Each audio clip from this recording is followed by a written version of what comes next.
Mettons qu'après ce que je viens de voir avec le pavillon d'or, ça va être dur un peu à battre. Fait que là, il a fallu que je cours un peu parce qu'il y a un temple qui ferme dans 20 minutes. C'est le temple Nina.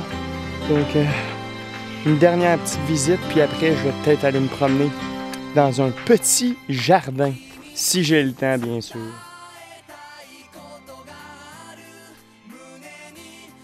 Né en Inde et arrivé au Japon par la Chine et la Corée au 6e siècle, le bouddhisme s'est développé tout en cohabitant avec le shintoïsme, dont il a adopté certaines règles.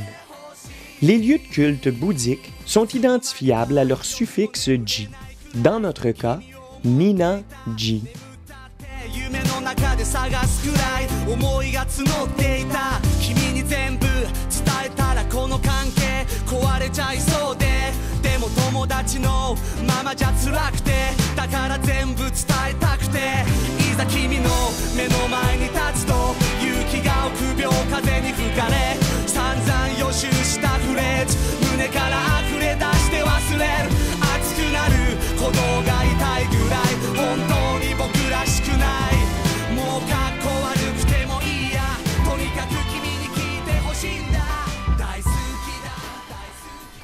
Le décor du temple Ryoenji est tout ce qu'il y a de plus relaxant.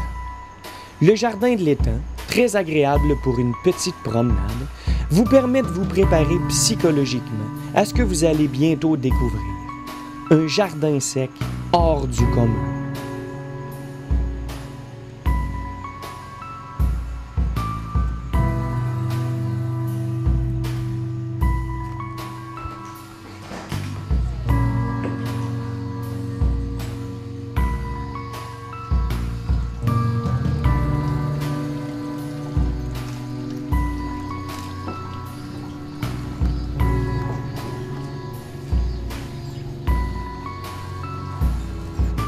Composé de sable et de 15 pierres, ce jardin sec est considéré comme l'expression suprême du bouddhisme zen.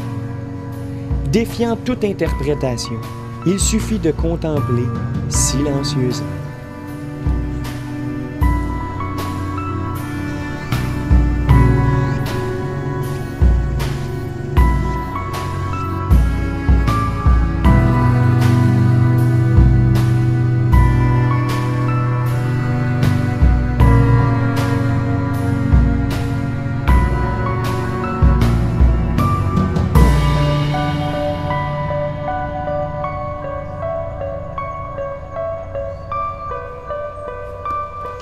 Wow! Je peux vous garantir que le jardin zen avec les roches, ça a l'air de rien, mais l'atmosphère qui est autour de cet endroit est vraiment hors du commun. Je me suis installé là pendant une bonne trentaine de minutes à lire un peu, écrire, relaxer. Dur à expliquer, je vous dirais. Fait que la journée se termine très bien. C'est assez pour aujourd'hui. J'ai beaucoup trop marché. Et finalement, j'aurai visité 5 sites inscrits au patrimoine de l'UNESCO. Il y en a un que je m'en étais même pas rendu compte.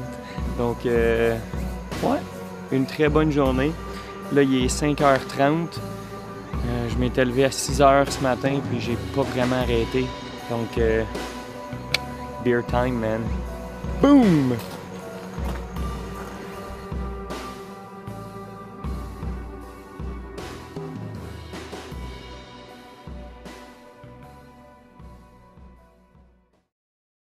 C'était finalement pas terminé.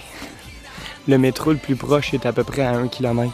Donc je marche encore un peu, puis je viens de tomber sur un autre ensemble de temples.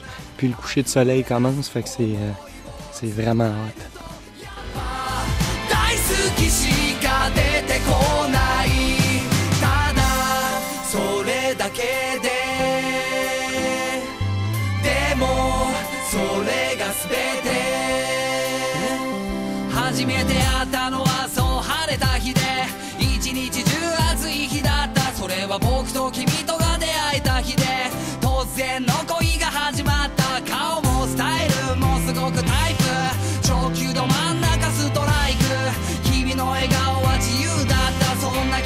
Dream